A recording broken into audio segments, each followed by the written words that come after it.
Guys, welcome back to my channel. So आज हम लोग कवर करने वाले हैं बहुत ही ज़्यादा इम्पॉर्टेंट टॉपिक जो हर बार यूजीसी नेट में पूछा जाता है, और ये है square of opposition. Square of opposition हमें बेसिक चीज़ जानना बहुत ज़रूरी हो जाता है। वो क्या है कि AEIO। तो A क्या होता है? A means universal positive. जितने भी यूनिवर्सल पॉजिटिव सेंटेंसेस हैं उसको हम लोग किससे डिनोट करते हैं? A से। देन E क्या हो जाता है? जितना भी यूनिवर्सल नेगेटिव सेंटेंस हो गया। देन I क्या हो गया? जितना भी पर्टिकुलर पॉजिटिव, एंड O है पर्टिकुलर नेगेटिव सेंटेंस। अब आप बोल रहे होंगे कि यूनिवर्सल पॉजिटिव कौन से सेंटेंस होते हैं? यूनिवर्सल पॉजिटिव मीन्स, मान लीजिए कोई सेंटेंस स्टार्ट होता है ऑल से, एवरी से, ईच से, तो ये क्या हो गया आपका? यूनिवर्सल पॉजिटिव सेंटेंसेस हो जाएंगे। और यूनिवर्सल नेगेटिव सेंटेंसेस कौन सी होंगी? जो नो हो जिस सेंटेंस में, नेवर हो, नन हो, तो ये सारी सेंटेंसेस क्या हो जाएगी? आपकी यूनिवर्सल नेगेटिव हो जाएगी। पर्टिकुलर पॉजिटिव, पर्टिकुलर मतलब कुछ होता है, कुछ मतलब इसमें आपको वर्ड्स क्या क्या देखने को मिल जाएगी सेंटेंस में? तो सम हो गया, फ्यू हो गया, ये सारे वर्ड्स आपको सेंटेंस में दिखने को मिल जाएंगे। अब पर्टिकुलर नेगेटिव में क्या हो जाएगा? पर्टिकुलर पॉजिटिव के साथ यहाँ पे आपको नो भी देखने को मिल सकता है सेंटेंस में, मतलब दिस प्लस नो, मतलब सम प्लस नो, या फिर हो गया नॉट। पर्टिकुलर पॉजिटिव के साथ आपको नॉट वर्ड देखने को मिलेगा, मतलब नेगेटिव सेंटेंस आपको देखने को मिलेगा लेकिन पर्टिकुलर के साथ। ठीक है, तो ये चार चीज आपको समझ में आनी बहुत जरूरी है जब भी हम लोग स्क्वायर ऑफ ऑपोजिशन पढ़ते हैं, क्योंकि जो डायग्राम बेस्ड होगा स्क्वायर ऑफ ऑपोजिशन का वो इसी पे होगा। फर्स्ट ऑफ ऑल आपको कोई भी सेंटेंस को आइडेंटिफाई करना पड़ता है कि वो किस टाइप की है, A टाइप की है, E टाइप की है, I टाइप की है या O टाइप की है। After that only you can apply the rules of square of opposition. So next move to the main topic. So square of oppositions याद करना बहुत ही easy है अगर आप ये डायग्राम याद रखो तो फर्स्ट ऑफ ऑल यहाँ पे हम लोग चार चीजें देख सकते हैं: contradictories, contraries, subcontraries and सब ऑल्ट्रॉन। तो अब इसमें रिलेशन कैसे होगा या फिर इसकी रूल्स क्या है, इसको समझने के लिए हम लोग पहले ये डायग्राम के थ्रू समझेंगे। तो फर्स्ट है कॉन्ट्राडिक्टरीज। तो कॉन्ट्राडिक्टरीज ये डायगोनल जो आपको दिख रही है line A to O and I to E, ये डायगोनल लाइंस जो है, मतलब A के बीच में और O के बीच में जो रिलेशन है वो कॉन्ट्राडिक्टरीज रिलेशन होगी। I और E में भी कॉन्ट्राडिक्टरीज रिलेशन होगी।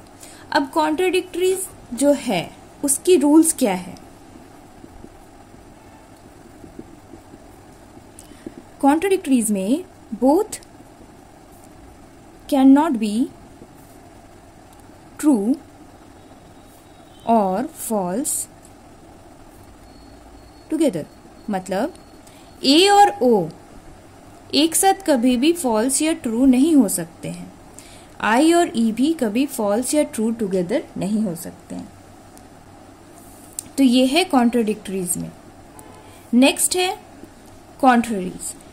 कॉन्ट्ररीज में क्या होता है कि दोनों साथ में, कॉन्ट्ररीज क्या है? रिलेशन A और E में जो रिलेशन है, या E और A अगर रहा तो ये कॉन्ट्ररीज रिलेशन होगा आपका। तो इसका रूल क्या कहता है कि दोनों एक साथ ट्रू नहीं हो सकते। क्या हो सकता है कि दोनों both cannot be true together, ये दोनों साथ में ट्रू नहीं हो सकते हैं।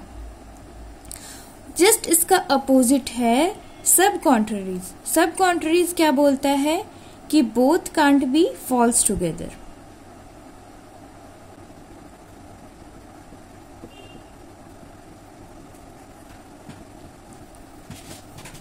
ठीक है, और बचा सब ऑल्ट्रॉन। अब सब ऑल्ट्रॉन में क्या है, इसमें दो रूल्स अप्लाई होगी। एक तो है अगर हम लोग अपवर्ड टू डाउनवर्ड जाते हैं, मतलब ए से ई तक जाते हैं, अगर हम ए से ई में जाएंगे या फिर ई से ओ में जाएंगे, मतलब ऊपर से नीचे अगर आते हैं, तो ये साथ में ट्रू नहीं होंगे। क्या होंगे? साथ में ट्रू नहीं होंगे। Can't be true together.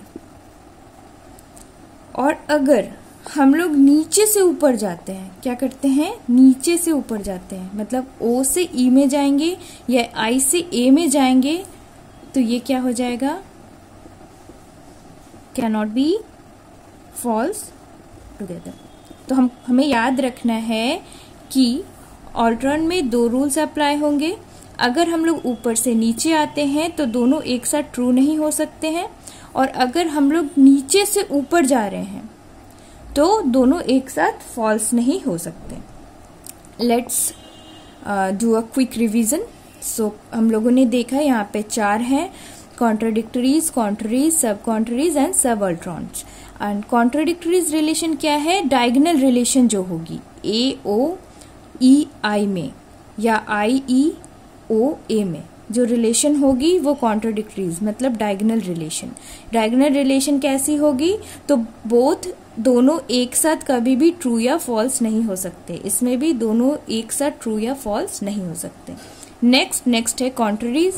Countries क्या बोलती है कि रिलेशन जो अपवर्ड में है, देखिए ए और ई के बीच में जो रिलेशन है, मतलब ई या ए हो या ए या ई हो, दोनों के बीच में जो रिलेशन है वो कॉन्ट्ररीज होगी। कॉन्ट्ररीज का रूल ये कहता है कि दोनों एक साथ ट्रू नहीं हो सकते। अगर ए ट्रू है तो बी ई फॉल्स होगा, अगर ई ट्रू है तो ए फॉल्स होगा, मतलब साथ में कभी भी ये लोग ट्रू नहीं हो सकते हैं, जो भी सेंटेंस होगा। नेक्स्ट सब कॉन्ट्ररीज। सब कॉन्ट्ररीज क्या कहता है? आई और ओ में रिलेशन बताता है, तो कभी भी आई और ओ में दोनों एक साथ फॉल्स नहीं हो सकते, एक ना एक इसमें से ट्रू होगा ही।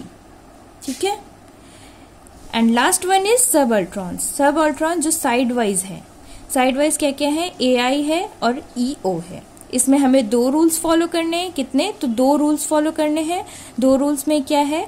अगर हम लोग ऊपर से नीचे की रिलेशन में आते हैं, मतलब ए से अगर आई में आते हैं, तो हम लोग क्या करेंगे? देखेंगे कि they can't be true together, मतलब दोनों एक साथ ट्रू नहीं हो सकते हैं। लेकिन अगर वही हम लोग डाउनवर्ड से अपवर्ड जाते हैं, अगर आई से ए में जाए या ओ से ई में जाए, तो ये एक साथ कभी भी फॉल्स नहीं हो सकते हैं। So that's it guys. So ये डायग्राम आप याद रखना। इस डायग्राम के थ्रू आप स्क्वायर ऑफ अपोजिशन की कोई भी क्वेश्चन सॉल्व कर सकते हो easily. Thank you for watching. And if you liked the video, please like, share and subscribe and stay tuned.